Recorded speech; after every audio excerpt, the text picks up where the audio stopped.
Hi everyone, welcome to another YouTube live from No Nonsense Whiskey. Also, this time live on Facebook and Twitch.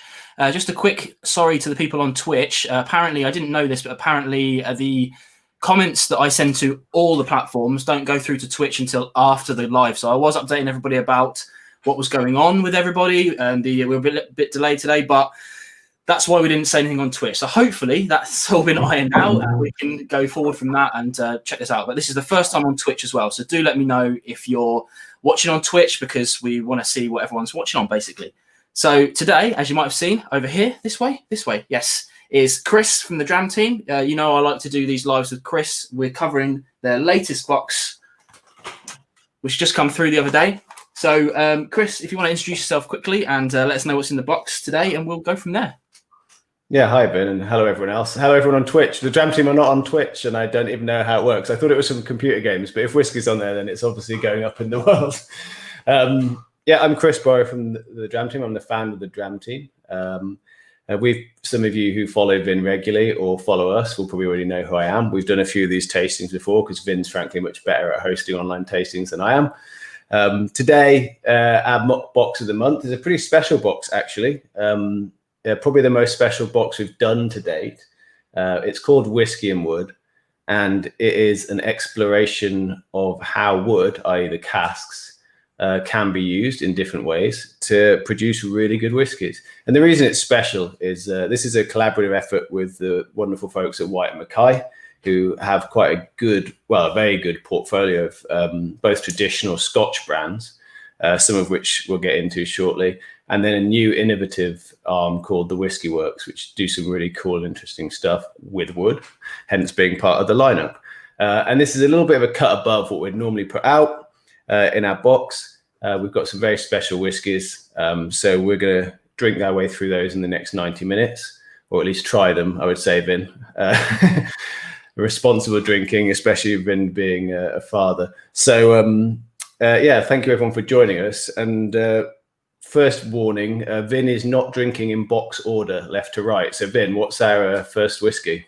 Yeah, so usually we do these things in box order. So apologies if you poured your first dram and this is going to be a bit of a pain. But I've changed it a little because I wanted to do the Tamnavulin Sherry Cask edition first, and then the Jura 12 years. And then after that, it's probably fairly self-explanatory with the King of Trees next, then the Quartermaster, and then the 21-year-old, then finally the King Alexander, which I'm not sure about that yet.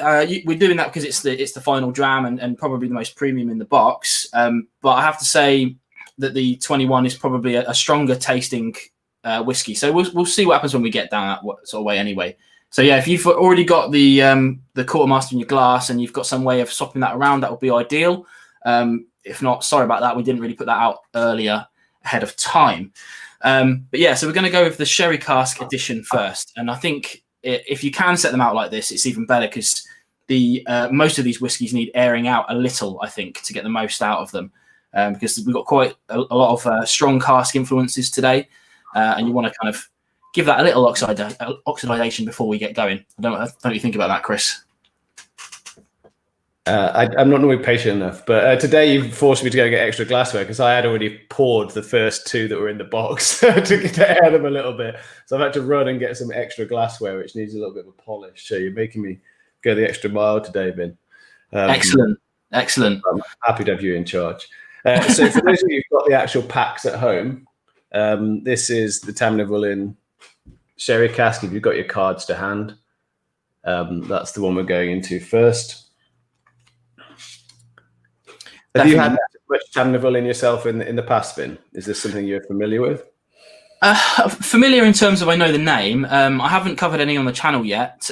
It seems to be one of those boxes that I tend to kind of reach past a lot. And I know people keep trying it. It's very, very cheap, very, very easy to get, especially where I am. And it's just one of those ones that I always planned on putting the trigger on eventually, and just haven't got around to it yet. So it's a really good opportunity to try that. Well, I have to say, I can't, it sounds weird. I can't remember if I've tried the normal Tamnavulin or not. I'm sure I probably have. But I am definitely excited. I know that I have not tried this edition, which is the Sherry Cask edition.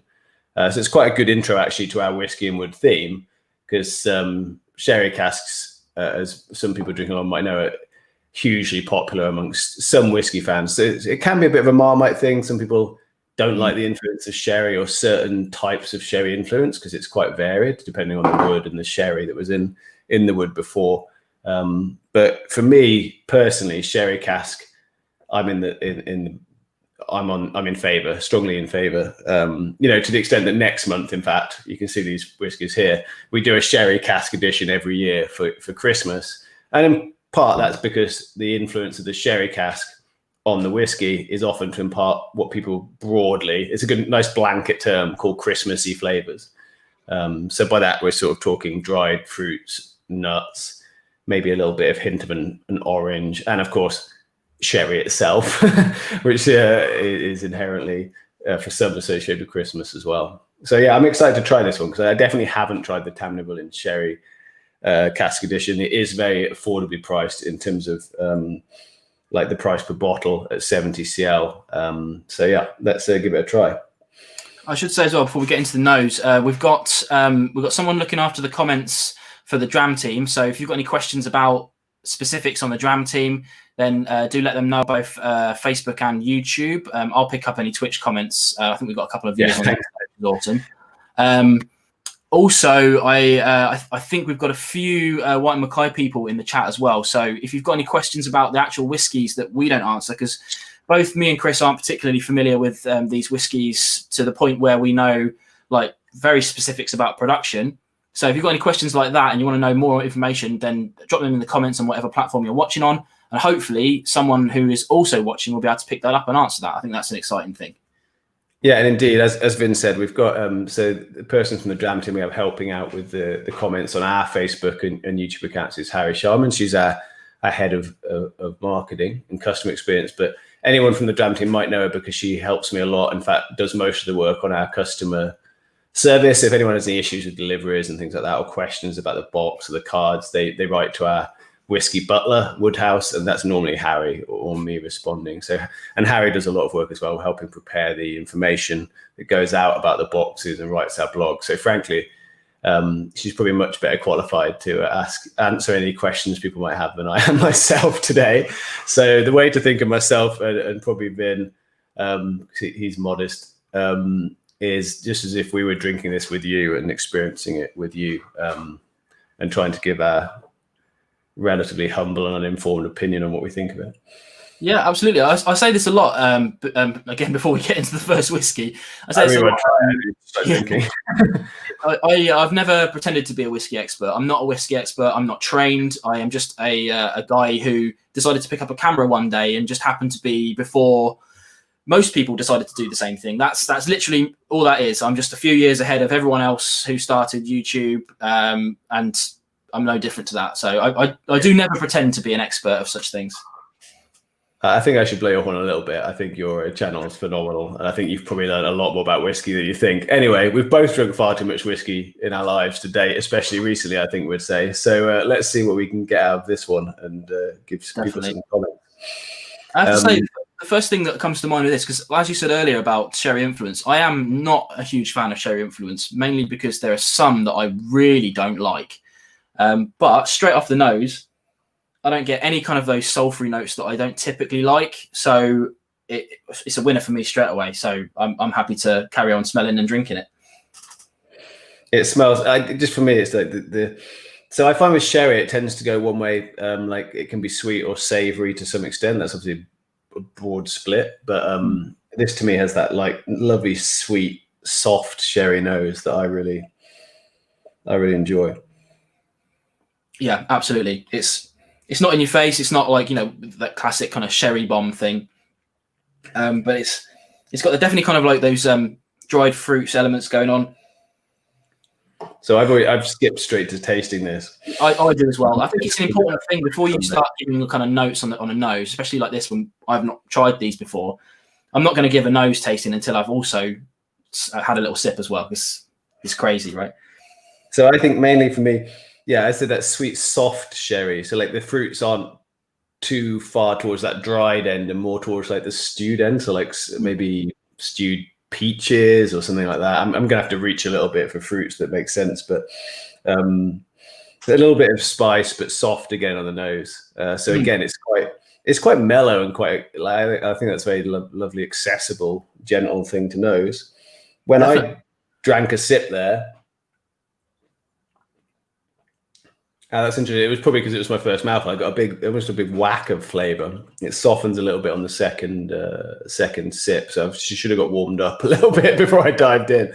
But no, I think the palate for me is very much sort of just follows on from the nose, but it's a bit less gentle, a bit more of a flavour punch than I would have expected off the softness of the nose. So I have to say, I'm pleasantly surprised on this because for a relatively inexpensive whiskey at 40%, I would have expected it to taste a little thinner than it does, and it's got this really nice kind of viscosity to it. The sherry notes are very well blended in there.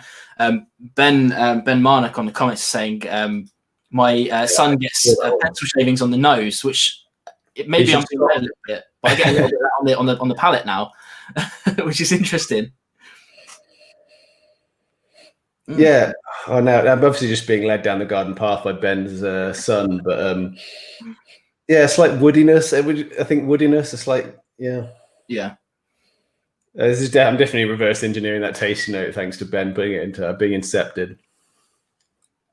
I mean, this is one of those things where I very rarely go deep into tasting notes. I mean, obviously, if you've got this tasting set, then you've got the cards as well. So you can read those along with us. I've got them in front of me here. And I'll see what I kind of agree with and what I necessarily don't. But that's because I don't think that everybody gets the same things. That's what we all typically agree with that in whiskey world. What you get isn't necessarily what I get. So I've always kept away from going really, really deep into tasting notes just because, you know, if you get it, that's great. If I get it, that's great. But for me, this is just a very easy sipping sherry whiskey. And I think it's good. I think it's good, actually. I'm actually looking forward to getting a bottle of this now. This has just been bumped up my list a little bit. Yeah, I think it's the sort of bottle you could become dangerously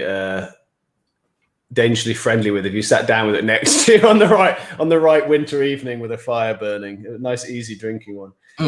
Just to your point about tasting notes. So just for anyone who's new to the Dram Team and what we're doing, or is having a box for the first time, or has been with us for a while and just doesn't know this. So what we put on the back of the cards, so a little factoid about the dram itself, or the distillery, or something that we think's interesting about that whiskey, or just educational.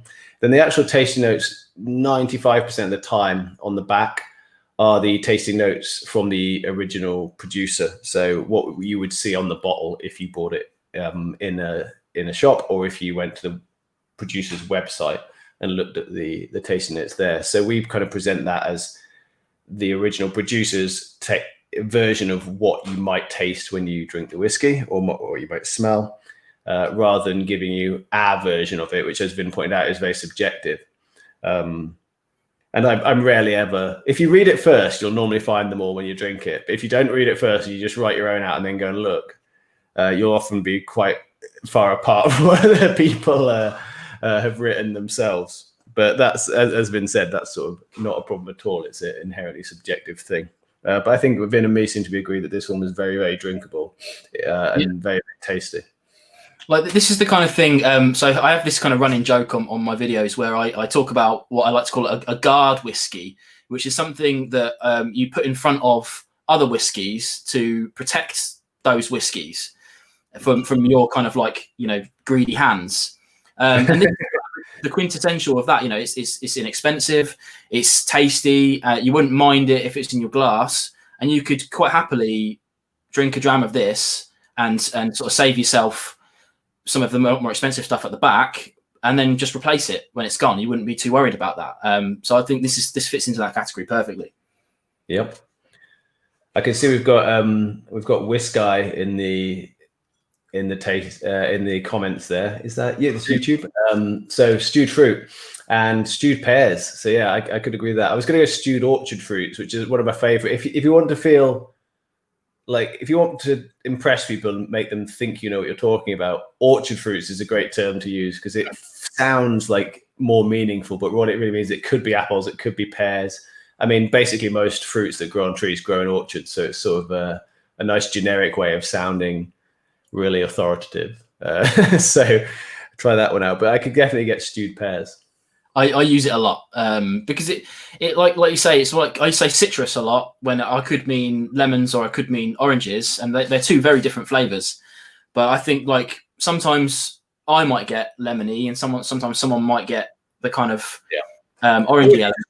You can't put your finger on it precisely either, and you just got to say, well, I think it's something like. Because for me, that's what tasting notes are about. It's more like, what does it evoke in you? What does it remind you of?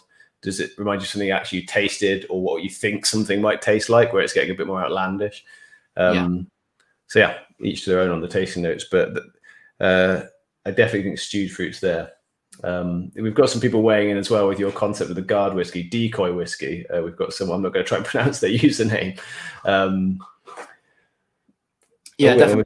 From India as well. Great. Welcome, Mahir. Yeah, Mahir's a relatively new subscriber, I think. He's been commenting on a few of my videos recently, so I'm really glad you could join me. It must be getting on for quite late over there right now. It must be, what are you, 5-6 hours ahead, something like that? 4.5. Yeah. So yeah, pretty awesome to see people from all over the world. How do you feel about moving on to the next one? Well, I've finished my half portion of Tamnavulin, so I'm ready when you are, Vin. Excellent. I'm drinking a sip of water in between each one, mainly for health, but also for palate. It's still quite early in the UK, isn't it? Really, what we almost on nearly 6 o'clock, so fairly early to be going through too much. So as you might see, I've still left a little bit in these, so I'll be having a little tuck into these properly later, I think. Yeah, I think when you're going to go 6 in an hour and a half, you really shouldn't be drinking them all, especially dinner. Before dinner. So we're on to you had Jura next, right? Jura 12. Yeah, Jura 12 years. Yeah, this is an interesting one because it's a very different flavour. If you've still got some in your glass from the last one, you can try nosing the two.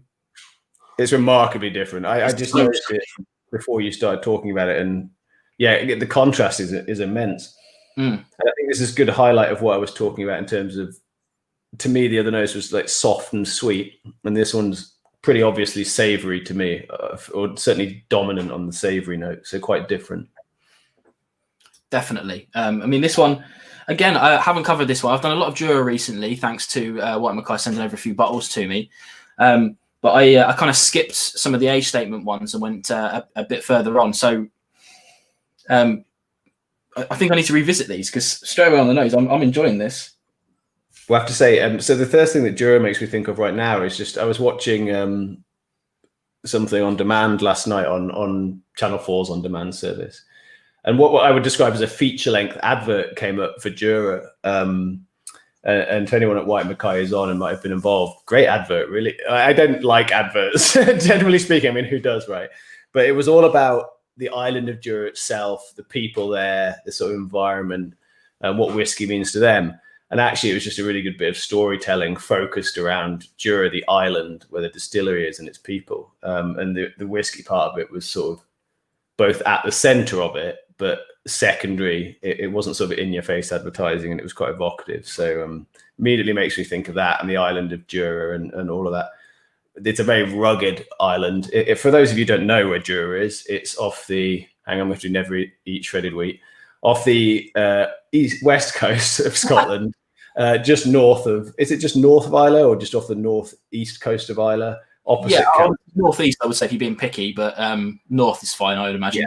Yeah. So Jura, the distillery, is named for the island on which it sits, and it's it is the center of that island's economy because it's a very low population on the island. I can't remember what it was from the advert, I'm afraid, but a few hundred is what we're talking, I think. So we've got two of these today. So if you're just getting warmed up with the 12, on the back end of Vin's first 5, we've got the 21, which is a bit of quite the treat. The 12 is more on they have a 10 as well, I believe, and perhaps a couple of non-age statements. Recently transitioned within the last couple of years to a different core range. So this is obviously part of the new core range. Yeah, absolutely. I mean, on the channel, I covered I'm trying to remember the order of it all now. I did the Journey first and then skipped the 10 and the 12. I went straight to the 7 wood and then the 18. So it's pretty awesome to go back and check this one out. I still haven't covered the 10. I think I might have, courtesy of yourself, I think I might have had a sample of it at some point. and did a kind of old 10 versus new 10 video. That would have been a couple of years ago now, so you probably don't remember sending it. I probably don't remember necessarily what it was tasted like.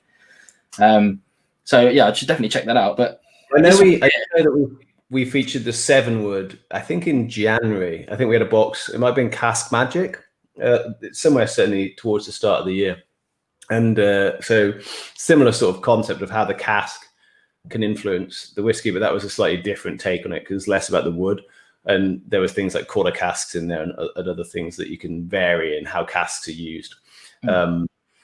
But yeah, the 7 wood was in there. Otherwise, it frankly would have been in this box because clearly 7 different types of wood go into how it's matured and blended as a single malt. And that would have made a lot of sense here. But, you know, Jura used different types of cask combinations and maturation approaches in most of their expressions. So for this box, it's the perfect distillery to use. So we're getting some good info here from either White Mackay people just much better informed than I am about Jura. So Laura, who is from White Mackay and helped us put this box together, thank you very much, Laura, is saying population 212. I was going to go around 200 as my best guess, but it sounds so low as if to not be true. I imagine that literally means that like probably 1 in 5 people on Jura work in some way at the distillery or something like that. Who knows? Or otherwise are in the tourist industry associated with the distillery in the island. And then we've got a gentleman there, Mark Bruce, who's correcting my poor Scotland Island geography. East coast of Islay, a 5-minute ferry ride from Port Ascaig to Fiolin. Probably butchering that pronunciation. So yeah, back when normal times resume, strongly encourage you to visit that part of Scotland. It's all beautiful. I've been off the coast of Jura on a sort of tour from not from Campbelltown, but from further north up the coast from there, and the famous whirlpool. I'm gonna go out on a limb. Corryvreckan. That's how I would say it. Yeah, Corryvreckan. Famous whirlpool off the coast of Jura, which I think is some sort of tidal phenomenon to do with the shape of the land and how the tides interact around the different channels and islands. That's poorly remembered tour guide speak from the boat journey. But how do you make of this, Vin? So as I said, for me, nose is a big whack of savoury, more of a definitely a almost dustiness to it, which sounds like a negative comment, but I think it more like dustiness. It's like a well-aged, like if the smell of an old library or old books, not an unpleasant dusty smell. Yeah, I always sort of say like a kind of mustiness to it. Like this is where the last one was quite sweet, although there's some sweetness to this. I think if you hadn't had the last one, this one would have been a bit sweeter, but this is a bit more savoury, I think. I have to say, once I've let it sit in the glass and swirled it a bit, the sweeter notes are coming out on the nose a little. Yeah, absolutely. I've got one here for you. This might be actually for a Harry question, but he says he hasn't got Arthur Job says he hasn't got his sample set yet, but he's asking, is it smooth? And my initial reaction is like, it depends on your definition of smooth, but I would say no. It's probably a little less easy to drink than the last one, but not like that's not a negative in any way. It's just a little bit more challenging to the palate. It's got a little bit more spiciness to it. There's just a little bit more. I want to say this is saying a bit of smoke, and that might be leading me a little bit, but I think there's definitely a kind of whiff of something about that on it.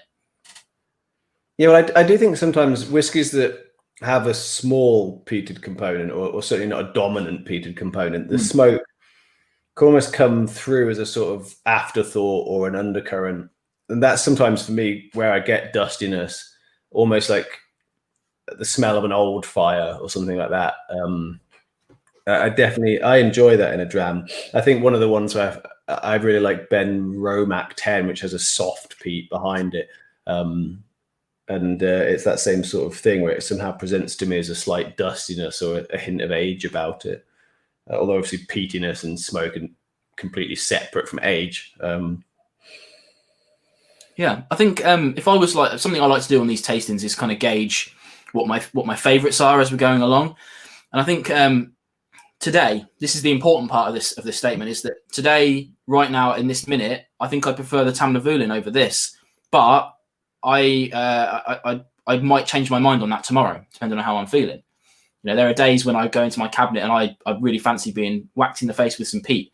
And there are days when I don't fancy that at all. I just want to have a nice, relaxing dram. Today, apparently, I quite fancy a more relaxing dram. But yeah, it's tasty. You know, it's got a drying element on the back end that makes me want to keep drinking it, which is something I always enjoy in a whiskey.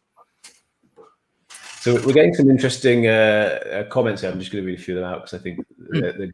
So Ben's saying he prefers Ben Marnock, this is, who I know from previous taste longs, I think.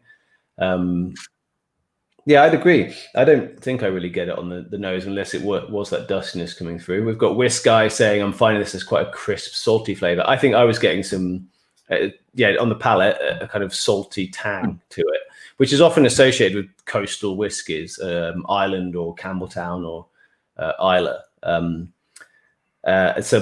I believe that's normally associated with the cask being exposed to the sea air to some extent. I think it's a little bit one of those more inferior things that's harder to pin down how that influence gets in there. Someone else was asking, and this is a question that is perhaps not, I can't answer this, I don't think. So Matthew Parks, who I think has joined us from New Orleans, welcome Matthew, was asking, could the mustiness be coming from the barrel or from the spirit? Now, I'd be tempted to say barrel, Vin. What about you? Well, it's funny that because I just popped that up on the screen, but I'll pop up again. Mark is saying that 5% of the malt is peated at 50 ppm, matured separately from unpeated malt, and then married before bottling. So I'm going to take that as conclusive evidence that it's. Oh yeah, so that's a different counter to my own thing. I was just saying. Yeah, well, musty versus dusty, are they the same thing? So what I would say must and dust were slightly different, but I do think there's probably some grey area overlap. But again, this just proves how hard it is to compare tasting notes between individuals. But normally, what I was going to say, my reason was going to be that I don't think I've ever tasted new make spirit that tasted musty or even dusty. But then I was just saying that I thought that the sort of dusty note could be a sort of peaty influence. So I've just countered my own argument quite effectively. But I can't say that I've ever tasted new mate that tasted musty or dusty. So maybe we need to get some lightly peated new make and see. It is a funny one because it's like the science behind like taste. I mean, the amount of arguments I've had with people, I say arguments, friendly disagreements, let's say, where I've had someone on my comments and I've said, this tastes like dark chocolate. It's a common tasting note. And they sort of said to me, well, how is that possible? Because there are no chemicals in the whiskey that are also in dark chocolate. And it's kind of like you have to say, it's like, well, what I'm actually saying is it tastes like dark chocolate, in my opinion. You know, it's when I taste it, it reminds me of dark chocolate. I'm not saying that this is a dark chocolate flavor. So that's where it becomes the hard thing, about picking out the origin of these points, because the origin really is in your head, isn't it? Some strange confluence of things you've done in your life and what the whiskey tastes like to you. So I really enjoyed that. I think that's a really interesting pair to start with, because the contrast is so evident. Like one's sweet and mellow and smooth, and the Jura 12's more savoury and has more complexity and a bit more challenge to it. Like you say, that is not a dram I would sit with and maybe accidentally drink 6 measures while I was watching a movie, whereas the Tamnavulin I probably could. It's just very easy sipping and mellow. So they're quite a contrast in styles, and I'd struggle. I think for me tonight, the Jura's probably working a bit more the savoury aspect, maybe because it's getting on for dinner time and I'm a little hungry. Maybe Tamnavulin I'll come back to for dessert later. Absolutely. I think it's probably a good, as you said, these two sort of pair together well in contrast rather than kind of conjunction. These next two is really nice because although I think I've got a sample of them up here somewhere, as you can see, I don't get through my samples very quickly. I have never tried either of these two before, bar a wee sip just before we did this stream. So the next two, I've got the King of Trees and the Quartermaster, both from Whisky Works, which is a brand, again, I don't know a hell of a lot about, but I think it's kind of an experimental branch of White Mackay's where they're trying out new things. So I'm very interested to see how this differs to these current two. So the main thing that for you to know probably about Whisky Works, and for anyone in the chat who's familiar, is the person behind Whisky Works at White Mackay is Greg Glass, who previously was at Compass Box. So he moved on and started the Whisky Works within White Mackay's portfolio. And they do some of the similar sort of experimental things that Compass Box have done and continue to do with, well, they're obviously how they blend things, because Compass Box being blenders, and then how they do things with casks. So just trying things that aren't done. It can be quite hard within the whiskey industry to be innovative, or if you are innovative, to then explain to people how you work, because the rules, one, prohibit innovation to some extent, because tradition has to be at the forefront to maintain the overall quality and tradition of Scotch.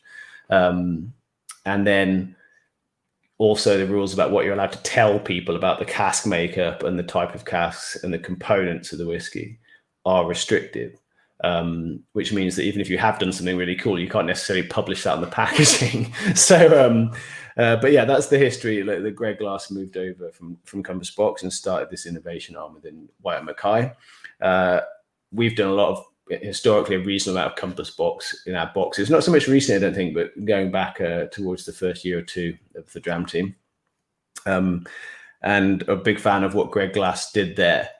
So I'm excited to try these. And now we're also getting into slightly more premium bottles. I think both of these expressions are about 75 for a full bottle. So something a little bit more special, a little bit higher up the market than the two that we've tried so far, which are more entry-level, everyday drinkers in terms of the price point. So what I'll do is just read out. Did you say we're going King of Trees first? Yes.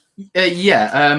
The only reason I did that is just because of age. I think the ABV is a touch higher, but I don't think anybody's going to differentiate between the two.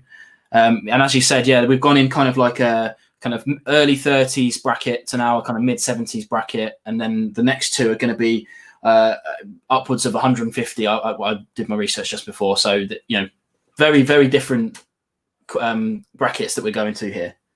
Yeah, we're kind of in the middle of this box, but a bit higher than would normally be at this point in a Dram Team pack. Obviously, we, just for people's comparison, we normally average about £50 RRP on the main 5 drams, and the 6 drams normally about 125. So what we have here is obviously a much high average price point on the main 5. And indeed, the 6 dram is probably the most expensive whiskey we've ever featured. So it is a real treat.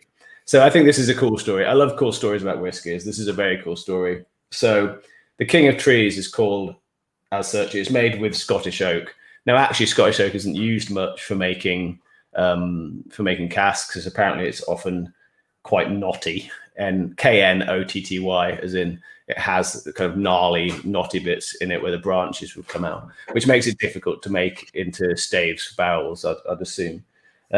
So this is made using wind-felled trees over 2 centuries old. So that's just a cool thing to do, as far as I'm concerned. You've got Scottish oak, it's wind-felled, obviously because it's wind-felled, presumably it's quite old, at least 2 centuries old here, which is. So hang on, I thought it was like decades, over 200 years old, getting confused. So yeah, I just think that's a cool way to make a cask. So it'd be really interesting to see if we can determine any difference in Scottish oak versus the more generic European oak, or, you know, the virgin oak that would have been used for bourbon and then brought over here. And this is a Highland one, but a blend of Highland whiskies. Okay, interesting. Now, the first thing that's try of any Whisky Works whiskey, so let's dive in. Yeah, the first thing that struck me about this, although a lot of the notes going through this are of kind of bananas and tropical notes, this is the first time that I've kind of immediately been struck with those notes rather than having to kind of delve down into them. This is this is big tropical, like kind of bananas and stuff like that in there. It's pineapple juice. I get like pineapple.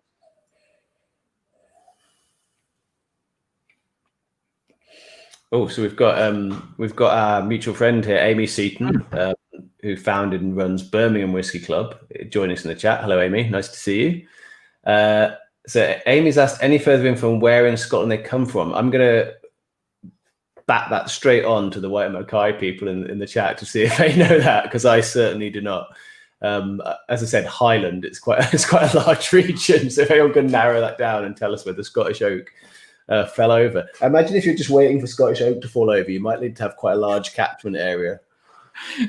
It is funny because it's like kind of, if you're waiting for it to naturally fall over, you'd be tempted to give it a little nudge every now and again, wouldn't you? Surely.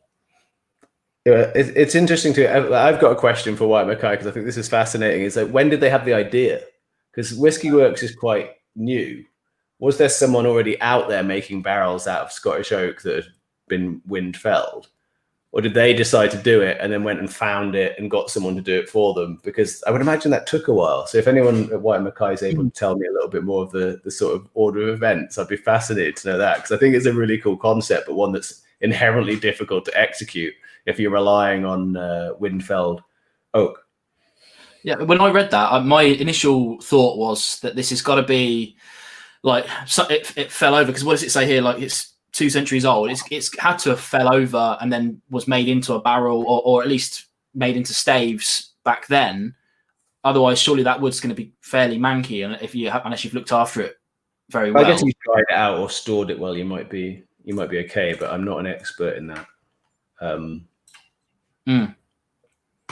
Yeah, I mean, there's some good questions coming out here about the constituent parts of this, which is something that we don't know. I mean, you can have kind of a general idea. You know, we know that this is White Mackay, so they're going to have sourced that from their own branches. And if this is a Highland, then you know you can have a good guess that there's going to be at least some Dalmore in there probably. But who knows? You know, I mean, this isn't typical. If it is Dalmore, there isn't typical notes in it, because they obviously heavily sherry, as we'll find out later. But I genuinely don't know. So I think here we go. We've got something from Laura here. What I was going to say was the Scottish oak component isn't all that's in there. So there's also an initial maturation in. I'm now just reading off the details here. First fill bourbon barrels and refill American white oak casks. So it's a portion of the whiskey that's finished in the native Scottish oak. So we probably might struggle to pull that out versus a normal cask bin if it's not, you know, a fair test or control versus experimental cask, as it were. But what it does say is that Scottish oak is contributing to the prominent orchard fruit notes. There you go. Those orchard fruits have come up. I don't think pineapple's an orchard fruit, but that was the main one I got on the nose. I would say that the orchard fruits for me are more prominent on it turns more to like crisp apples on the palate, perhaps. I've got to say, I mean, bypassing tasting notes at all, this is delicious. You know, there's no two ways about it. I think I'm going to put a little drop of water in this. I think I could just do with. Well, I mean, I was going to say this earlier. Typically, I don't add water to whiskey on camera because usually when I'm doing my research for the drams that I cover, I do all that off camera, get to know the whiskey and whatnot. So I'm not kind of a person who usually typically suggests water, because it's subjective. You know, start with a little, keep adding it until you find your sweet spot, rather than me saying I want to add like 2 or 3 drops. That's what you should do, that kind of thing. So if you want to add water to these, feel free. I am not adverse to it. It's just something that I don't tend to do on camera. That's all. Yeah, I'm finding this very crisp. I would say like it's crisp and woody. I really like the sort of fresh crispness about it. Yeah. Again, quite interesting contrast. Like just now we're on to the third. We've gone from sweet and rounded and mellow and easy sipping to the more savory and a little bit complex. And then now we've gone into sort of fruity and woody and crisp. I think it's a nice little trio that we've drunk our way through. Definitely. And I was going to say as well, whereas what we were talking about earlier, saying first one, very easy to drink. Second one, a little bit more challenging, something that I wouldn't down like half a bottle of or whatever. This third one, I would say, fits into that bracket of not easy to drink and is more challenging, but also I could find myself reaching for this quite often. Yeah, what I would say is that the water's really opened it up. The sweetness has come through. It's a little bit more mellow. So go on, then. Yeah, and I wasn't shy there either. I went with a good sort of 5 ml or something into my only what would have been Well, I've probably gone almost a third or at least a quarter dilution on that. I'm a lactic. I find with water almost like it drives space between the flavors and allows you to get at them a bit more. But here the sweetness has just come out and the fruitiness has really exploded.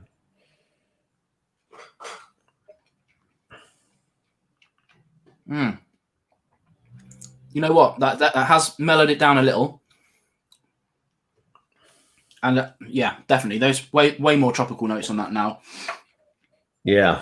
That takes water nicely. And again, being led by the palate here, but it's the apple pie with cinnamon is a good tasting note. That is a good, well thought out tasting note. Yeah, as well as the cinnamon spice, I'm finding it peppery, like white peppery. A little bit of a tingling on the tongue from it's probably an alcohol, but it definitely comes through as pepperiness when it's combined with the flavor. No, I really like that one. That was a good first experience with the Whisky Works for me. We had sorry, Chris. We had Ben ask, "Unchill filtered, I hope," and Laura replied saying, "Yes, non-chill filtered. All the Whisky Works releases are like this," which is good to hear. Yeah, I like that. I'm assuming it's non-coloured as well, because it's this one in particular doesn't fit with the rest of the range that we've got in front of us, and doesn't fit with the other Whisky Works. So I'm assuming no added colour as well, which is another good thing we like. Again, I mean, I say a lot on the channel. I'm not too bothered about stuff like that. You know, if it tastes good and it's good value, I don't really care. But it is nice to see. It is nice to see. Right, are you ready for round 2 Whisky Works? Yeah, I was just going to say, because I was having this little sip to clean the old palate off, and now we're on to the Quartermaster, which I'm expecting, shouldn't have too many expectations, but I'm expecting this to have even more of those tropical notes, because now we're talking about a rum cask finish. Is that right? Oh. So I'm a big fan of rum cask finishes, so I hope you're right. But you've confused with the tasting order, so we have to yes. So we have Caribbean or Caribbean, depending on how you want to pronounce it. So it's Highland grain whiskey this time. So what that means is it's not 100% malted barley, or that it was made in a different still, not a traditional swan neck pot still.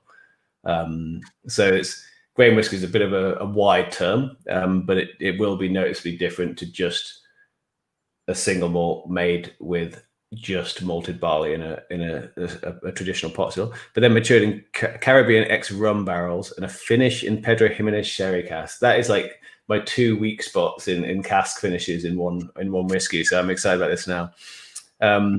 But at the same time, we have 2 Speyside malts, each aged in American white oak, and more Spanish sherry butts. So these are then all married together, and you get what they refer to as a transatlantic cask-driven blend, or what we refer to as it, in fact. So it's quite a complex sort of composition of well, we've just got 2 regions, and obviously Speyside's part of Highland, and of all the regions, they're probably the 2 most similar in traditional style. But what we've got there, four different casks, 2 different regions, all coming together and married at the end before bottling. So I'm interested to try this one.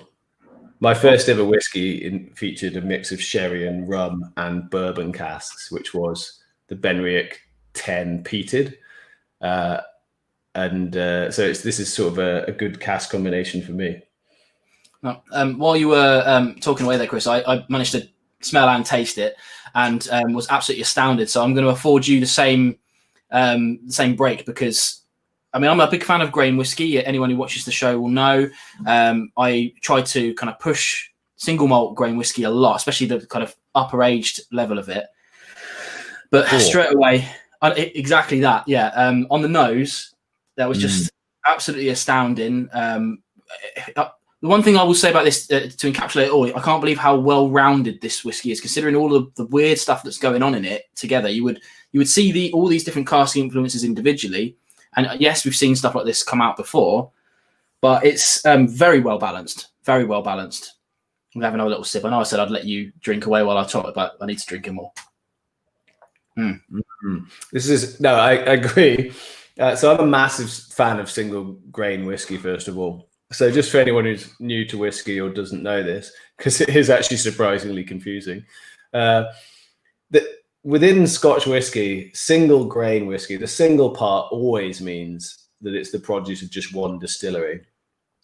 So here, actually, it's referred to as Highland grain whiskey. It may be from more than one distillery, but the single means one single distillery. So single malt is a malt whiskey made at one distillery. And then the malt part in single malt is that it's made with 100% malted barley only. So that's where the barley is moistened, made wet, and then allowed to malt, which is literally sprouting basically, and then dried out before being mashed up and made into the whiskey via several other steps in the distillation process. So the important part being that it's malted barley in a single malt from one distillery. Now, single grain, the single's the same. Grain just means it's just not 100% malted barley, essentially. So it might be, or as I said earlier, it could just be that the still that's used to distill it is a different, non-traditional copper pot still. So grain whiskey then ends up being quite a catch-all. But generally, it'll mean there's some other component in the mash bill, i.e. the recipe used to make up the combinations of grain used to make the mash, which is then fermented and made into the whiskey when it's distilled. So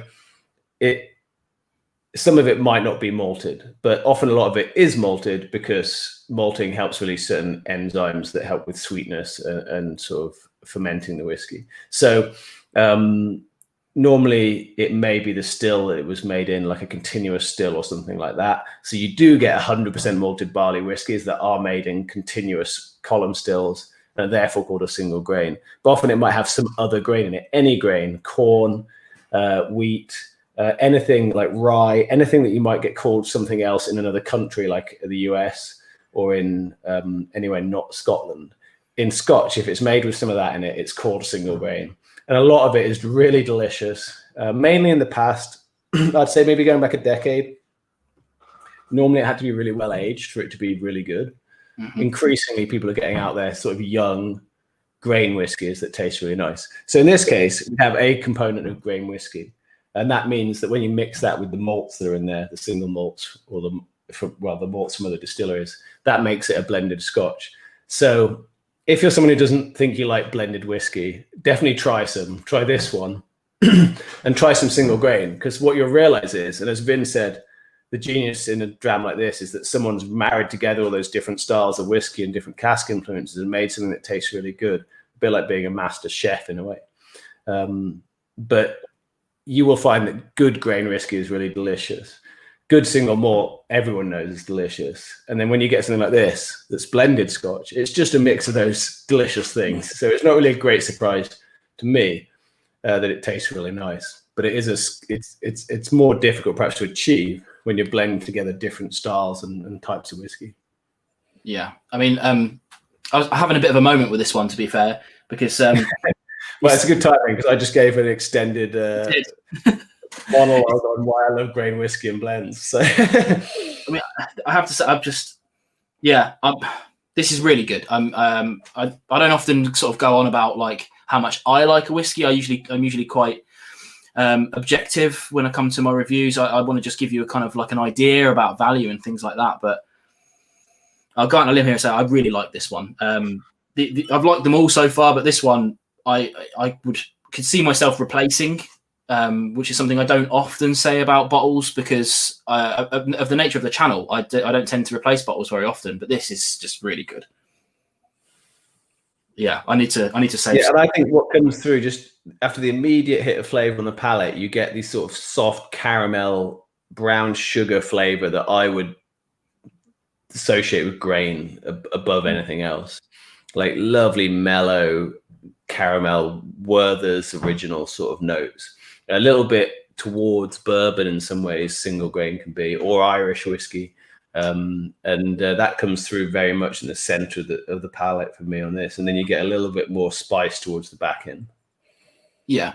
I mean, there's if you read the tasting notes off of the card here, I mean, it's they're very specific, actually, the tasting notes, which is, I'll read them out to you now. The nose, they say fruity, ripe, rum-steeped peaches with notes of ground ginger and coffee. And on the palate, nutty and earthy almonds, balanced the notes of sweet, dried dates, raisins, and orange peel. So, like, as you can gather from that, there's a lot going on in this, which is probably why I haven't kind of delved into any specific tasting notes today.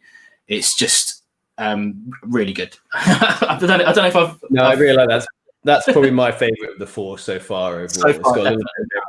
What I will say again is that water for me I found the end quite spicy after the sort of caramelly middle, and the water again has just slightly softened that tail kick and mellowed out the spice a bit. So do give that a try. Just a quick shout out actually to a buddy of mine who's watching on Twitch, who is Cult of the Red Barrel. So I know we don't cross over much, but he's a bit of a gamer. So if you're into your kind of gaming on Twitch and stuff like that, then do go and check out Cult of the Red Barrel. So I'm glad that someone's watching on Twitch at least anyway, which is good. The future of live whiskey tastings, maybe, Vin. Yeah, absolutely. There you go. I've chucked him up on the screen. There he is. This is the beauty of the platform that I use to run these things, because I can do three platforms at once, and I can throw up comments from each of them in a row, which is brilliant. Love that. How do you feel about moving on to this Jura? And I was keen to give myself a little bit of a break before this next one, because we are going up in ABV, but this is again a very different flavour profile. So I'm just going to give myself another swish. Would you like me to do another monologue about something, Vin? No, get ready. I think we should be okay. Because something I want to mention is what you just said. So we can see here we're going up in. Actually, we're going up 0.3 of an ABV. So congratulations to anyone who could detect that difference. But yeah, to your point, you mentioned caramel colouring and ABV at 40%. So I think this is a really interesting proof. The proof of the pudding is in the tasting. So that's me ducking down, trying to read the ABV on the little bottle.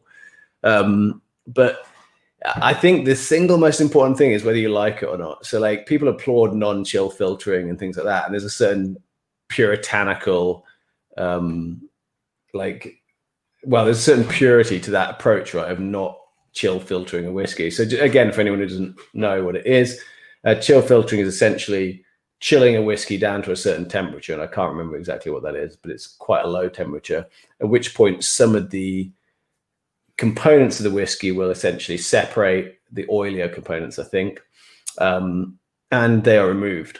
Now, some people believe that removes actual flavor from the whiskey. The main thing it does, and why it's done at all, is that it gives a much clearer appearance to the liquid, particularly if it gets cold.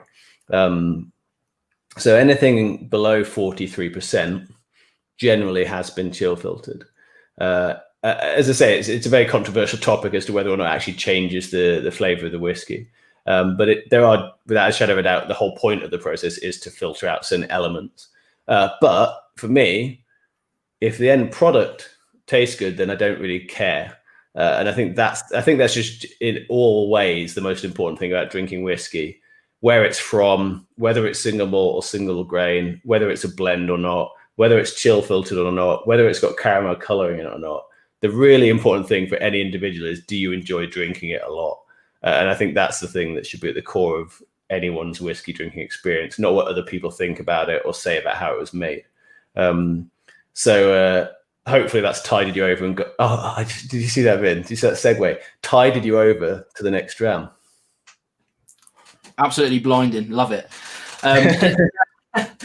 Yeah, I completely agree. I've often said that, when you look at some independent bottlers, for instance, who will gladly put non-chill filtered, natural coloured on their labels, I have absolutely no problem with chill filtration or colouring. I just kind of wish it was a legal requirement to be on the label, because I don't think it's a negative. That when you produce a chill filtered whiskey, you're aiming at a certain target audience, which is probably an easier drinking target audience, rather than a person who's going to sit there for 45 minutes on the same whiskey before they even drink any of it. That kind of person. That's maybe just my opinion. I'm not saying that's an actual fact, but I don't think that there's a problem with it at all. This has been going on for many years. This is not a new thing to try and kind of make cheaper whiskey or anything like that, because it's just not. That's just not how they do things. It's just aiming at a different flavor profile. That's all. Yeah. So yeah, we're on to the look into this one. yeah. I mean, this is very different to what we've tried before, and I can see why the original box order was the two Juras together, because we're sort of going back towards that savoury saltiness and a little bit more oaky vibes going on here. It's I can't believe the power of the nose. Actually, I'm surprised. Yeah. I'm just going to read the taste notes, because I think these are like taste notes that would instantly make me want to try whiskey. Nose, creamy caramel, tick. Sweet fruit, tick. And ginger biscuits, tick. And if you don't like ginger biscuits, you're wrong. That isn't a subjective issue. Palate, macaroon, gingerbread, frangipan, and white chocolate. Now, who wouldn't want to drink something that tasted of those things? So that is, interestingly, apart from the hint of spice in the ginger biscuits and gingerbread, like super predominantly sweet tasting notes. And I think for me, I'm getting a bit of that dustiness or muskiness that we talked about earlier with the 12, but versus the 12, a much bigger whack of I think sweet kind of toffee smell for me. Yeah, I was just gonna say, like, my buddy on Twitch is saying it sounds like a dessert menu in a glass, and I think you're right. Yeah. It is. It's I've been to a lot of good restaurants that would serve this kind of thing together in one package. I'm definitely being led by the tasting notes and pick out a lot of gingerbread on this. And as you said, I'm a huge fan of gingerbread, and everyone should be. But for me, it was something they don't mention on the tasting notes here, which is for me, I'm getting quite a lot of kind of briny notes. So not as much as you would from like a Talisker or something like that, but I'm getting a lot of that kind of saltiness on there as well, and a couple of kind of tannic notes. These kind of leathery, oaky notes that you sometimes get from heavily aged. Really nice. Whiskey saying Highland toffee bars. Mm. I like that. I remember those from my teenage years, walking home from school and buying them from the corner shop. They were probably about 10p. Absolutely. I think Harry's also making a good point as well. Something that I forgot to mention is that chill filtration, probably the origin of chill filtration, came from removing the cloudy nature of some whiskies, because some people found that a distasteful part of it. I actually quite like it. But that would be probably one of the origins of where it came from, trying to remove that kind of distasteful characteristic of a whiskey. Yeah, so if people want to experiment with two controversial topics in whiskey at once, what they can do is add ice into a non-chill filtered whiskey. Chill filtration being controversial and adding ice to whiskey being controversial as well. And what you'll see is the whiskey around the ice cube will cloud up and go slightly opaque. Well, not opaque, translucent, I guess. But you distinctly see that happen.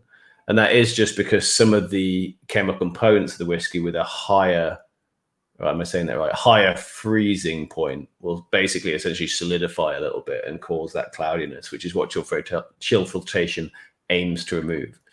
So, if you're a big single malt Scotch brand, you have to produce a lot of bottles of whiskey, and consistency is super important. And the consistency is mainly about flavor and being consistent to what people expect your whiskey to taste like. And it's hard to make whiskey taste the same over a period of decades when you've got to manage your casks to do that and the spirit itself.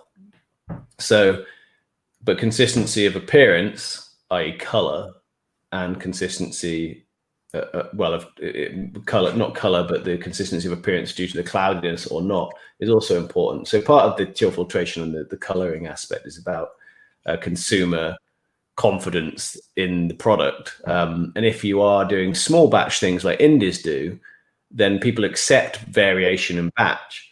And it's normal to have a variation from one cask to another single cask, because that's the whole point of single cask whiskey to some extent. Whereas if you're producing the same whiskey again and again and again, then you don't want batch variation. And so these are just tools to eliminate batch variation. And a good example of this is what I've completely just lost the name. Waterford in Ireland are doing with single farm whiskey, where all the grain comes from one farm. And they're basically just exploring batch variation, but that's quite an unusual thing to do. So that's just a bit of context about why people do these things. But as we said, the main thing is what it tastes like. What it seems to me, just looking at the comments and following on from what you said, is that people just want to know what was done, and that's the main thing. Like transparency is important. Yeah, I mean, in some countries, I think what we were getting into here is the like a good example is the German market, and sometimes therefore the travel retail market that sells to Germany must have it on the label. And I genuinely think that the SWA should make that part of their regulations. But you know, I don't want to go into it too much because it's. I think for some people it adds to the enjoyment to know all this stuff, but definitely talking about it too much might end up detracting from the enjoyment. So we've probably talked about it too much already. So this is really an interesting, because every time I've tasted this, I swear it tastes different to me, which is normally a sign of complexity, I think. But what are you finding in this, Vin? What do you make of it? So I think it's exactly what you said there about it ever changing. I think this is going to be one of those whiskies that, let's say you're a big fan of Jura and you see the 21. It's a lot of money. This is 150 quid, so this is not for the faint of heart. You've kind of got to know that you're going to enjoy this before you buy it, I think. And hopefully that's what this set has done. You know, this might generate a few sales for that 21, because I know I wouldn't have spent 150 quid on it without trying it, and now I have. It's very interesting. But I think that it will be a very different beast from the neck pour to the last pour as you steadily get through it, because this is going to be one that you leave in the back of your cabinet and try it over 6 months to a year or something like that, and slowly get down it. But definitely drinkable, and something that you should drink. Yeah, well, I think for most people, like, if we're getting up to £140 a bottle or thereabouts, like, I mean, I don't spend that much on whiskies, like almost full stop. Now I have the luxury of accidentally having started a business that allows me to try them anyway, so I'm a bit spoilt, right? But it's a lot to spend on a bottle for most people, right? So if you are going to spend that much money, you want it to be something that you are confident you can go back to and enjoy. And I think also you want it to be really interesting. So the difference, you know, as a complete counterpoint, the Tamnavulin, it's a really drinkable and tasty whiskey. I think once you've tried it 3 or 4 drams, there's not much left to find out about it and explore. It's very tasty and you'll enjoy drinking it, but it's not a challenging thing to explore over a period of time. Whereas this has definitely got more depth to it, more character, more complexity to it, which I think then makes it more of a whiskey that you would enjoy returning to, as you said, have it on the back of the shelf behind all your guard whiskies and return to it again and again and find new things that you enjoy drinking. That you enjoy about it when you're drinking it. I like definitely. Ben's tasting it here, Ben Marner. We've got this one is like leather, definitely nice age here. My son's favorite. I was sort of assuming when your son said pencil shavings on the nose earlier that he was probably about 8 or 9, but I don't know if he's tasting this, so I'm assuming your son's now a bit older than I initially assumed. Well, I know Ben quite well now, and if I'd have had a dad like him growing up, I would be a lot further on in my whiskey career than I am now. That's for sure. This is also the leather tasting note though is bang on. I really like that. This is a good comment for you as well. Then. Oh, thank you. That's good to hear. So whiskey. So. I think, assuming this is the same whiskey, so I met the Yorkshire. I've seen a lot of comments here about Yorkshire, so I know it's the same 2 chaps that I met at the whiskey festival here in Bristol, and we had a good conversation about the Dram Team, and they do a little podcast on YouTube. So if you look at Whiskey Podcast, that is on YouTube. If there's a month where me and Vin aren't tasting our way through a box, which doesn't happen every month, then the Whiskey guys every now and then, not always on a strict time schedule, get together, and it's 2 mates who just drink their way through the box and talk about it. So a nice way to, I really love it when I see people who buy our boxes getting together and sharing them, and it being a way to come together. Because for me, that's something that I like about whiskey as well, is drinking it with your mates and enjoying chatting about it, which is sort of what this is like. It's just that you bring us a large audience to drink along with us, man. Well, I always thought. I mean, when we first again getting a bit off piece, but when we first talked about doing something like this, like we don't do it every month, and we first did the first one probably about 2 years ago, and it definitely wasn't like this back then. Now that I've got my new kind of software and things like that, but for me, I thought like it was when these are all your old bottlings up here from before that we did the streams that I still haven't had a chance to tap into. It's horrendous. And that's what really got me thinking. It's like, well, when the first box I received fairly easily, and then before I knew it, like if I was leaving 1 or 2 a month, or if I was leaving 3 a month, they started to stack up. And I thought this is a really good way for me, at least on a personal level, to open these and try them rather than just leaving them up there for a rainy day that might never come. And hopefully we can bring a few people in from your audience and mine if they've got these to crack these open and try them, because I bet you other people have got the same problem where you just, time gets away from you and you haven't tried the box from last month. I actually left it out because obviously I've had a busy few months, as you know, and I've still got the Loch Lomond one here that I've not even touched. So I need to do something with that at some point. Well, I've got mine here as well, so afterwards we can just carry straight on through if you like. No, I agree. So the whole concept of the box, right, was a whiskey tasting in a box. Now it's become obvious, we hear from our customers from time to time that not everyone, some people with monthly don't keep up. So we have it every other month or every 3 months. But for me, this was always how it was supposed to be drunk, from my point of view, because this is how I got into whiskey, was attending whiskey tastings in real life, not allowed anymore. Who knows when that will be a thing. So for now, here we are online. But it was always a whiskey tasting experience in a box. So for me, like, you learn more about what you like and you learn more about each whiskey if you drink it alongside other whiskeys. And then you have a point of comparison. You can compare and contrast, and you can pick out the things that you do and don't like about each one.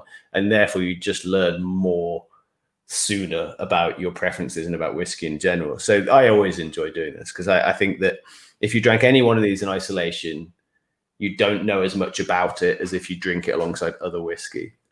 So I think that works. I think this always is something that I enjoy. And I actually also the same. I don't always drink down. I don't always sit down and drink my way through the box each month. So it's always a good excuse for me to do that as well.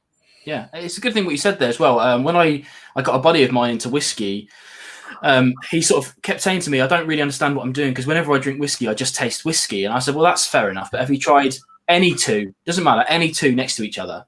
So I got him two. And he said, right, yeah, that smells like and tastes like whiskey. And then he got the other one. He said, well, this one still smells and tastes like whiskey, but I can tell it tastes different. I just don't know why. And I was like, that is me like 12 years ago. I did exactly the same thing. And I was just like, this is different and I don't know why, but I want to know why. And then just started trying stuff. And I could have done it a bit quicker if Whiskey Tube was around back then.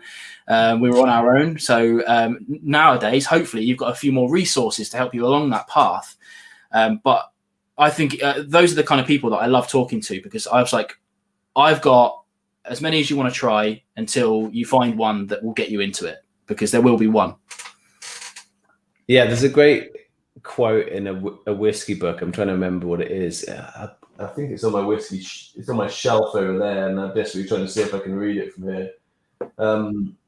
It was a whiskey book focused on also a lady who traveled around Scotland, and part of the book is about using whiskey in food or pairing whiskey with food.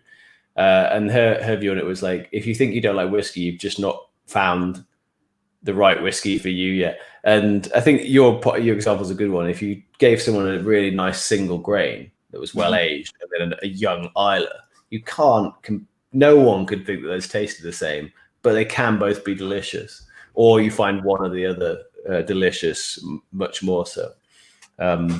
Yeah, we don't. It'd be that was a fun box to do. Islay versus single grain. I don't think we'll be doing that anytime soon. A little bit jarring, perhaps, as a compare and contrast. But yeah, as I say, it remains my favorite way. This is what made me like whiskey. I was one of those exact people. I went to Milroy's in Soho when I was 28, which is less than 10 years ago. So just about. And I went with my brother-in-law, who's now my brother-in-law, because my sister had given him a ticket, and I left with a bottle of peaty whiskey. And now, like, peaty whiskey is not high on my radar, but back then, tasting the way through, with someone talking to me about them and comparing, contrasting, that was what stood out to me in that tasting. And it made me realize there was loads more to whiskey than I previously knew. So, but the best way to drink a lot of whiskey is either to start a whiskey business or start a whiskey YouTube channel like Vin. So, but if you can't be bothered to do that, then yeah, just send you some whiskey in the post, I suppose. Right, are we ready for the last little dream dram here? We are. Now, obviously, if you're watching this and you don't have the box, or even if you do have the box and we're ever wondering about the sixth dram, I always used to say the wee dram on my videos, back when I used to kind of review these on standalone videos. And I remember once you said to me, well, I kind of prefer saying this is more of like the festival style or the extra kind of bonus dram, which is true, because you go to a festival, unless you get talking to the people behind the stand or you know them, then you're probably going to get a pour that's about this sort of size, just to make sure you can have as many as you can during the day. And this is always like a dare I say it, for want of a better word, a more premium whiskey. In today's case, it's on a kind of par price wise with the 21 Jura, but that's a kind of rare occurrence, I think, for the boxes. Yeah, it is. So the sixth, we called it the sixth dram, and I really should have just called it the Dream Dram, and maybe in future we'll rename it. So the sixth dram is a basketball pun, because in basketball the sixth man is like the super sub. There's 5 people on a basketball team. The sixth man is like the super sub. And I play basketball, so this is completely an in-house joke, and not even just in-house. It's like just me that appreciates that this isn't even a joke. So I don't know why I did it. I should have just called it the Dream Dram, because like you say, that totally is what it's supposed to be. It's like the festival concept of you pass over your black token or whatever, and someone gives you a pour of the under the table bottle or the expensive bottle on the end. So that was always the concept. In this case, normally the sixth dram is around 125 a bottle, which means it's 2.5 times the average price of the other whiskies typically, and it's 40% of the size, because it's just that little 10 ml taster. So it's not enough, if you said yourself in some of your unboxings and things, it's not really enough to review a whiskey. It's definitely enough to know directionally whether you really like it or not. So you can get a really good sense of, is this a whiskey for me from 10 ml? But the idea for me was just to let people try something that they probably otherwise wouldn't try. Again, in line with what we do, which is whiskey exploration, introducing people to whiskey, letting them work their way through as many different styles and flavors as they can. Price is a massive limiting factor in that for a lot of people. So if you get just a little drop of something that you'd otherwise never try, I think that's cool. So that was the idea. This one is very special. I think this is around 280 per bottle. So that is more than double what we'd typically put into this 6 dram. So it is a very, very special treat for us to do that. In fact, normally the Jura 21 would be a dream dram for us. So to have a full size measure of the Jura 21 and this extra special whiskey in the 6 dram is a real treat. Definitely. And like I said, for the 21, I've never tried the King Alexander 3 before, mainly because I'm kind of priced out of it. I've only spent more than £150 once. The most I've ever spent on a bottle was 180, and I bought that on auction, and I really shouldn't have bought it, but I'm glad I did. It was a Morangi private edition from way back when. It was one of I'll give you the full story. It was £66 on release, and I thought that was expensive. And then Jim Murray voted it his best whiskey of the world in like 2014 or something like that. And I went back to buy it, and after he had made this announcement, and I just couldn't get hold of it, so I ended up paying the money because I thought it was the best whiskey I'd ever tried at the time, and that was true at the time. It still holds up. But I very, very rarely spend over £100 on a bottle of whiskey, just because of the amount of bottles I have to buy for the channel. I think I would probably extend it out if I was just drinking whiskey with friends, and I would have fewer bottles and more expensive bottles rather than more, if that makes sense. First of all, I need to apologise. I've got the figure wrong. Bad recall on 2 fronts here. So first of all, the Dalmore isn't 280, it's 180 a bottle. So I've added £100. So that's good news if you really like it, because it's now £100 cheaper than you thought it was about 2 minutes ago. So sorry about that. And then Amy has said, was that Rachel McCormack's book? Yeah, so the book was Chasing the Dram by Rachel McCormack. A book I appreciate, not least because the same pun on dram and dream as our name, another basketball joke, sorry. And it's just a really enjoyable book. It's sort of a storytelling book featuring whiskey and people involved with whiskey. So yeah, I recommend that. I have to admit, I haven't tried any recipes in it for whiskey in food, but it's a really enjoyable piece of storytelling focused around whiskey. So check that out. And then you can tell me what the actual quote was that I butchered a little while ago. So, I mean, for me, obviously we've taken a step back down to kind of 40%er, which is kind of a Dalmore mainstay. So we're going back into the kind of easy drinking elements, which this definitely is. And I have to say, I was going to mention earlier, this is it's dangerously easy drinking. So especially for the price of it, it's I would find it very, very easy to drink a lot of this very quickly. Well, I think what you need to consider is, like, if you spent the evening at home next to a nice fire with a friend and a bottle of this, and you got through about a quarter of it, you'd have probably spent more if you went out for the evening. Yeah. So if you need a reason to justify it to yourself, there's always a nice little bit of economic gymnastics, kind of a contortion you can do to justify the cost versus what other things might cost you as well. So I always like to think, if anyone wants a good reason or a good way of buying more expensive or justifying buying good whiskey for yourself, wait until it's someone's birthday, someone's stag do, someone's getting married, anything like that. Find a special occasion and buy a really good bottle to split with some mates, and then it feels much more like it's justified, and you'll always remember that drinking it and associate with that occasion. So that's the one time that I've beaten the £100 budget a couple of times, is people special occasions for friends or family, and then it sort of has a double benefit, which is nice. So Ben's asking, I was about to bring that one up. Perfect timing. So this has a really fascinating array of casks involved in it. I'm gonna say 7. We refer me to a higher power.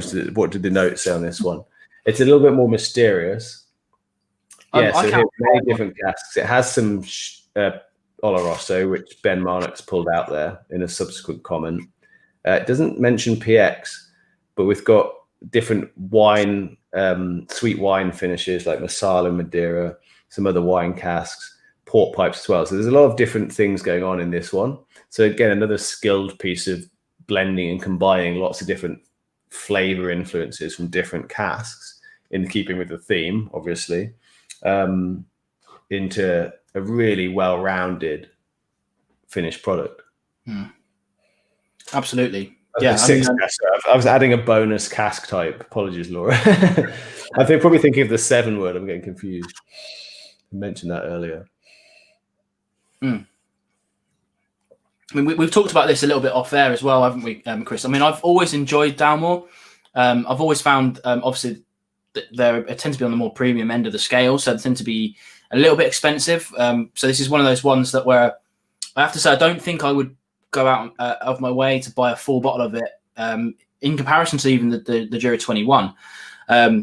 Scaling back, my favourite is still the Quartermaster at £75, just under half, or just over half, I guess. The price of this, I would buy 2 of those, I think. They're limited. Yeah. I was introduced to the King Alex. I think this is the 3rd time I've tasted this. So in the very early days of the Dram Team, we had a very generous subscriber who seemed to misunderstand the model and kept sending me whiskey samples. I've forgotten who it was. I think it was someone who's in the sort of whiskey blogosphere. And he was lovely, and we exchanged a few emails, and I was obviously sending him packs because he'd paid for them as part of the launch. And a couple of times he sent me samples back, and one of those was King Alexander III. And I hadn't tried any Dalmore then. I have to admit, I've still not tried a lot of Dalmore because, this box actually is the first time we've introduced White and Mackay as a brand portfolio into what we do. So we've hopefully be doing a lot more of that in future, and having their whiskies in the boxes in future months over the next few years. But he sent me a sample of it and I really enjoyed it, but I knew nothing about it. I don't even think I Googled it to bother looking it up, but I remember really enjoying it. And then going back towards the start of lockdown, we did a little bit of we contributed to an event that Becky Paskin, who's quite a prominent writer, very good writer in the world of whiskey, previously worked on scotchwhiskey.com, the really excellent website, and that was sadly retired recently. But she did a charity tasting through her project, Our Whiskey, which is all about promoting equality and fairness in the world of whiskey. And Dalmore took part of that. I had the pleasure of taking part in one of the tastings because we helped put the packs together.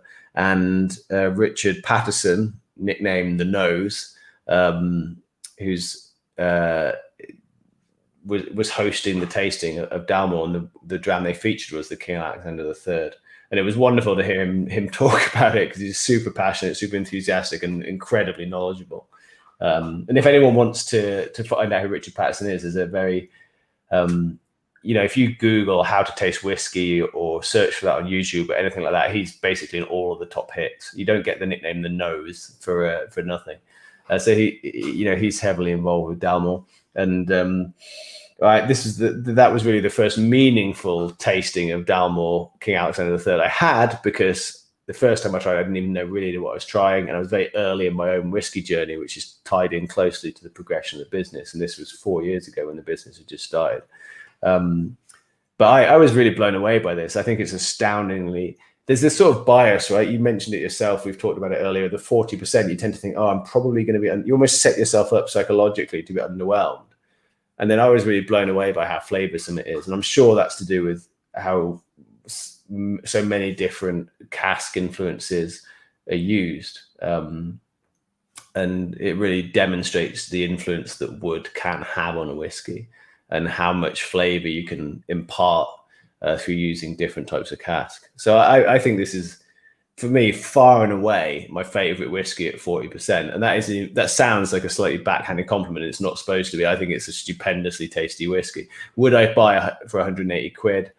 Maybe not, but that's probably just because I wouldn't spend 180 quid on any whiskey. No, I think this is really good. Yeah, I think it's like I always say about distilleries.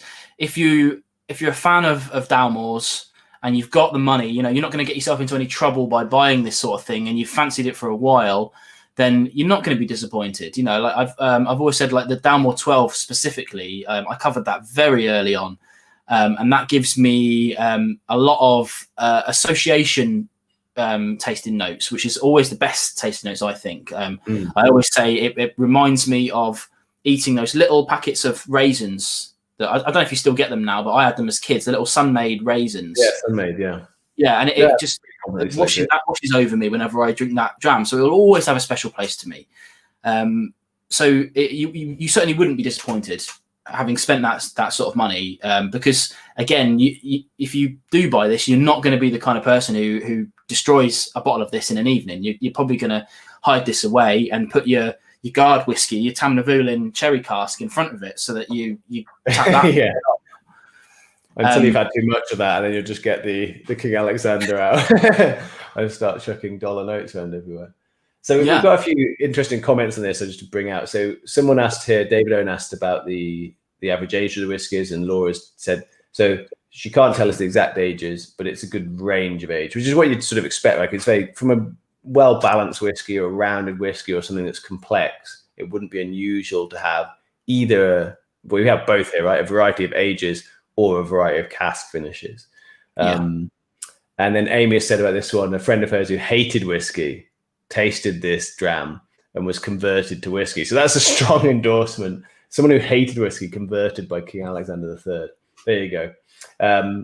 She was surprised to like it and now always asks if I have any. that is a friend with extremely expensive taste in whiskey. Imagine finding out that your first whiskey you ever enjoyed was 180 quid a bottle. Well, at least it would make all the other, more accessibly priced whiskies seem like an absolute bargain. So yeah, and Scotch Dummies love this, gave it 4 out of 4. So, and Mr. Pattinson himself, Richard Pattinson, getting rave reviews from some of the people tasting along with us. It seems like Dalmore, Mr. Pattinson, and this dram are quite popular amongst people. Absolutely. It's funny you should say about the expensive taste as well. I mean, I years ago now, I won tickets to a festival in Birmingham, and I took my wife to it. She's not a fan of whiskey at all. She's a gin drinker. But I found a few people I know there that had some gins underneath their belt. So we gave her a few gins, got her in the mood for it. And then we went to Glendronach and tried a couple there. And she tried one and was like, this is the first whiskey I've tried that I've genuinely enjoyed. And it was the Glendronach 25. And I was like, brilliant. Well, I mean, we just have to say you don't like whiskey then, because I'm not buying that. I imagine. So it's expensive gateway whiskey. You'd be better off getting addicted to something harder, I think, than 25-year-old whiskey. Yeah, and I have to say, I've got very cheap taste when it comes to whiskey. I enjoy the full spectrum, but I find myself very often enjoying a bargain when I find one, and for some reason it tastes nicer when I've achieved a bargain from it as well. So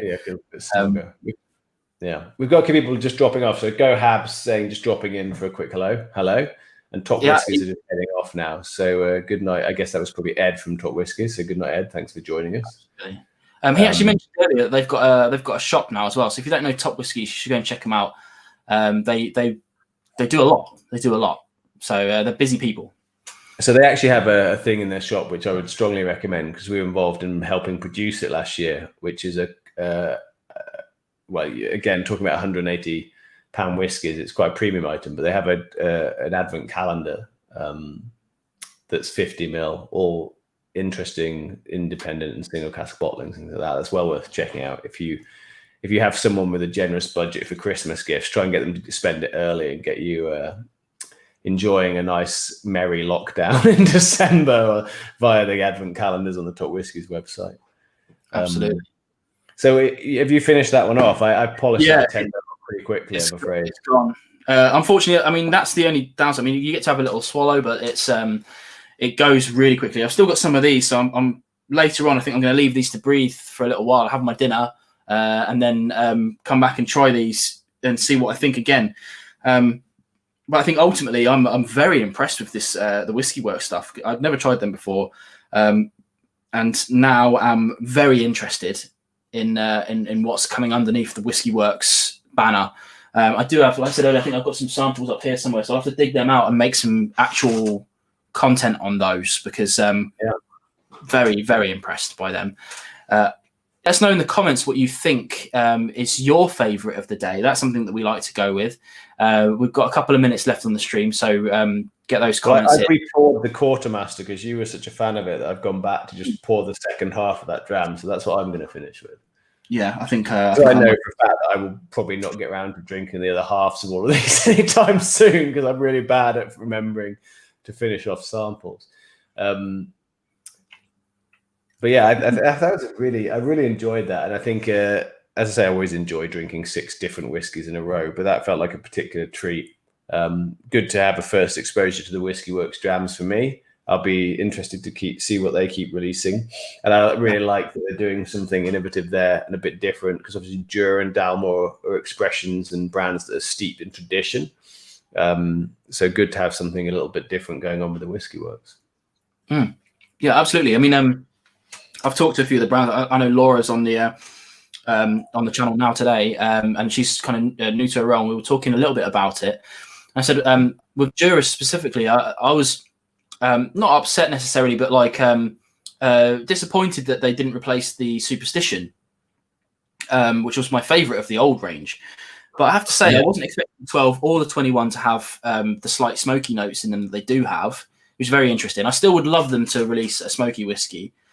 But that said, they don't have to go out of their way to appease people like me, when under the same umbrella of the entire White Mackays, they're doing the experimentation like this, which is much more up my street. And why not? Why break the mold that is so successful to them, just to appease the kind of like we really are the small percentage of whiskey drinkers out there, the people that want to enthuse about it. When you can just create this whole new brand out of nowhere, and I'm very, very interested in that sort of thing now. And like you said, I've got the Quartermaster here. There's a few people mirroring that. We've got Ben Marnick and Angela and Whiskey. They're all enjoying the Quartermaster. So kudos to White Mackays for that one. Yeah, I think for me probably the same, and I think it's a close call. I enjoyed both of those Juras a lot. So the Tamnavulin was great, easy sipping, easy drinking, but was it as remarkable as some of the others? To me, not quite. I like the story about the King of Trees. Really enjoy that aspect of the Scottish oak and the heritage there with it being Scotch. It's just nice. I like that tie-in. Maybe I'm a bit of a romantic sucker, who knows? But I liked it anyway, and it tasted great, all those tropical and orchard fruits. But for me, yeah, the grain aspect of this is really hitting my weak spots in terms of favorites. But I enjoy both of the Juras a heck of a lot. I like the more savory aspect. I like the complexity. So yeah, I might have to revisit those two last half drams for the Juras once we get off air, and make a decision whether it's the 12 or the 21. But yeah, really nice lineup.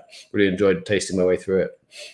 Definitely, yeah, and I think it's one of those boxes that should like maybe change people's perspectives a little bit on what they might normally buy. And I kudos to you guys, the Dram Team, for sending this out to me, because I genuinely have never tried any of these before today. So it's been really good. Well, that's a big win. If we managed to introduce you to 6 new whiskies, then we're doing pretty well, I reckon. I can't say it's a hard job choosing 6 whiskies to send out to people every month. I would, for anyone who's again not familiar, the way that this gets chosen is like, this is just sort of self-indulgence when it comes to business. And my way that I pick whiskies, and even when we're collaborating with someone like White Mackay, we work with them and sort of just the whole point of the Dram Team is exploration. What's interesting to try? So I basically we try and put together a variety and something that would be compelling. Everything has a good story. There's a good reason to try everything. And that can be anything from like it's famous through to it's extremely exclusive, through to a unique cask makeup and that sort of thing. But this box is a good example of that, because it ticks all those boxes for me. So it's just, a self-indulgent exploration of 6 different drams. So happy to be able to share it with you, Vin, and happy to be able to share it with everyone else. Yeah, actually, I was just going to say, if you want to share us a little bit about the Dram Team before we head off, but you've done it anyway, so that's good. If you like whiskey and you're like me, then yeah, it's probably for you. One thing I did mention earlier, we're reflected. The software here is mirroring me, so my gestures are backwards on the screen, which is super confusing. For Christmas we have a sherry cask box. Now normally we don't necessarily release details of the box until like the day or two before we release it to our subscribers, which hopefully will be December the 1st. We're under a lot of production pressure at the moment to actually turn things around. So if anyone is a subscriber and your box ends up maybe being 2 days late this month, that'll probably be why. But we do publish the details of our Christmas box a little bit in advance, because it's very popular for gifting, and it goes on sale a little bit early as a pre-order. So yeah, we've got some tasty treats, sort of spoiler alert in the background here, for next month's box, which again is self-indulgent because I love sherry cask whiskey, and we've got a really interesting lineup next month of anything from well-aged single malts to sort of blended malts, new young distilleries, an English distillery, controversial, probably not anymore. English whiskey's doing very well. So yeah, some really interesting stuff coming up next month and for Christmas. So I don't know if we'll do this again next month, Vin, but thank you for hosting today. I've appreciated it, and I always enjoy drinking through the drams with you. Yeah, I mean, we'll certainly try. It's been wonderful to have everybody here again. Thanks for indulging us for my kind of return to live streaming after becoming a father, which has been very challenging couple of months, but hopefully we're kind of back to normality stuff. Yeah. But yeah, if you've enjoyed this stream, please do give us a like on whatever platform you're on, and a subscribe if that's your bag. Hopefully Twitch has worked out okay. I'll have to go back and check that later.